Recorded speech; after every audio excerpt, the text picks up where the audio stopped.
साल भर के अंदर किसी भी व्यक्ति को बिहार में, ध्यान से इसको याद रखिए, किसी भी व्यक्ति को मजबूरी में अपने बाल बच्चों का पेट पालने के लिए 10-12 हजार के मजदूरी के लिए बिहार छोड़कर बाहर नहीं जाना पड़ेगा।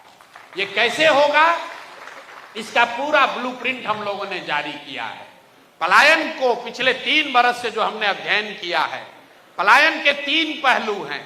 सिर्फ मजदूरों का, लोगों का पलायन नहीं है, बिहार में सबसे बड़ा पूंजी का पलायन है। पूंजी के पलायन से क्या मतलब है? पूंजी का पलायन का मतलब यह है कि जो पैसा आप और हम कमाने के बाद, खर्चे के बाद जो जमा करते हैं, पूंजी अपना बनाते हैं, उस पैसे को आप बैंक में रखते हैं। बैंक में ही ज्यादातर आदमी पैसा रखता है। वो पैसा बैंक वाले यहां से ट्रांसफर कर रहे हैं दूसरे राज्यों में। ये रिजर्व बैंक का आंकड़ा है, जिसको कहते हैं CD ratio, credit deposit ratio. मतलब कितना पैसा आपने, हमने मिलकर बैंक में बिहार में जमा किया और बैंक वालों ने उस पैसे का क्या किया।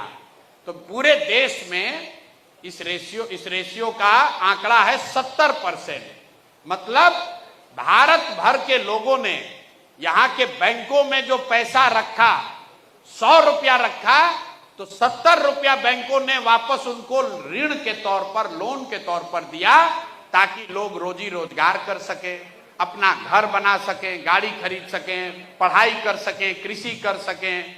ये काम आप बैंक से लोन लेकर करते हैं। बिहार में ये आंकड़ा कितना है? 40%। मतलब अगर हम लोग 100 रुपया बैंक में जमा करते हैं तो सिर्फ 40 रुपया ही बैंक वाला आपको लोन के तौर पर देता है। बाकी का पैसा कहां जाता है?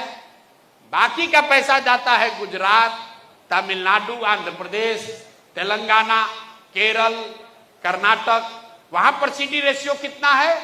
वहां उन राज्यों में सीडी रेशियो है 90, 95, 100।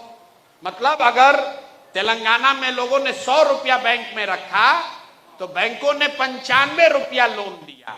और बिहार में अगर आपने 100 रुपया रखा तो बिहार के लोगों को 40 रुपया मिला, 60 रुपया बाहर चला गया।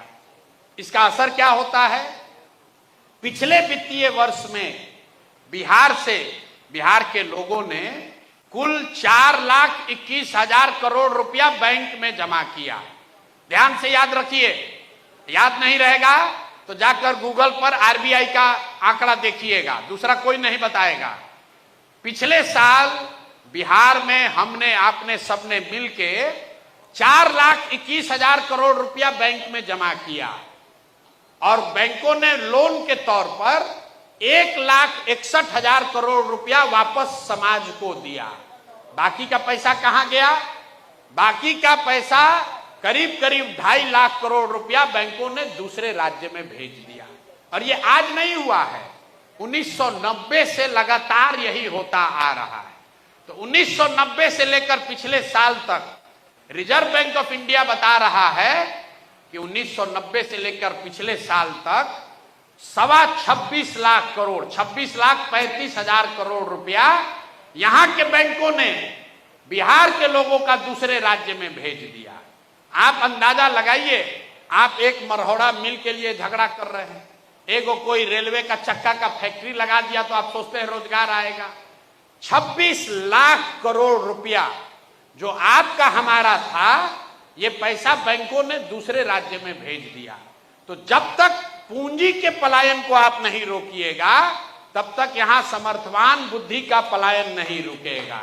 तो जनसुराज ये कह रहा है कि भैया सबसे पहले यहां से पूंजी का पलायन रुकना चाहिए। जैसे ही पूंजी का पलायन रोकेंगे तो बुद्धि का पलायन अपने आप रुकेगा। और जिस दिन पूंजी और बुद्धि का पलायन रुक गया, बिहार में इतना रोजी रोजगार हो जाएगा कि अपने आप लोगों का पलायन, मजदूरों का पलायन रुक जाएगा।